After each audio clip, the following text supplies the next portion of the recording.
Let's go live to Khan Yunis now and speak to Scott Anderson from UNRWA, one of the main UN groups working in Gaza. Mr. Anderson, thank you for joining us. Tell us what your staff are trying to deal with. So what we're trying to deal with is a response to 2 million people across Gaza, most of whom have been displaced multiple times. They're being forced into smaller and smaller areas. And every time we find some sort of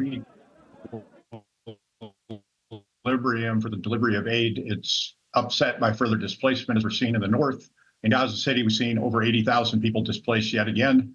It also resulted in the shutdown of 2 bakeries that were key to the food that we were providing, as well as hospitals being evacuated. And it's made for a very dire situation that was already bad and made it much worse. And just what we're trying to do is help people as best we're able to.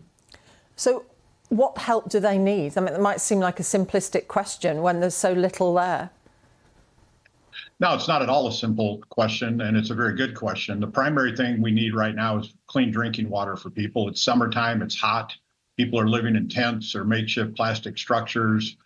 There isn't, air conditioning, there isn't electricity, so there's nowhere for people to naturally cool off. So the need for drinking water is significantly higher than it has been. We need to keep doing that. We need to provide people food, medicine. We need to find ways to get them hygiene and cleaning kits. We're seeing a lot of skin diseases and watery diarrhea because people don't have clean drinking water and because they're living in such close proximity to each other and in conditions that we wouldn't accept as clean, and we would be very upset if we found ourselves living in. So it's really the basic necessities that people need, but they're desperately needed, and we're doing our best to try to provide them for them. Where is safe in Gaza?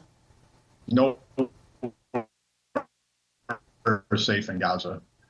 There have been operations and strikes across all of Gaza. One of the challenges people have is trying to find somewhere safe for them and their families. I reiterate our call to all parties to the conflict to respect UN installations, to respect hospitals, to keep operations away from there so that people can find a modicum of safety for themselves and for their families.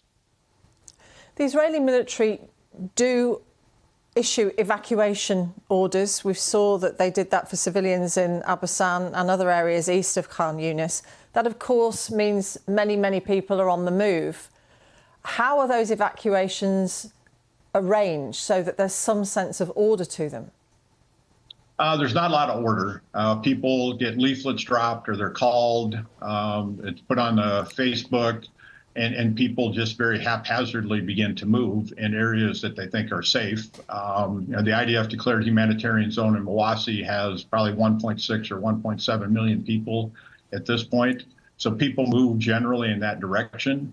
But I mentioned drinking water earlier, and every time there's an evacuation, we lose access to water generation for all of Gaza. And we don't have a way to easily produce water or easily distribute water. And people are paying money to try to move their worldly goods to people that have transport, but it is not anything that's organized or arranged. It's very ad hoc and somewhat chaotic as people quickly flee, trying to ensure, above all else, them and their families remain safe.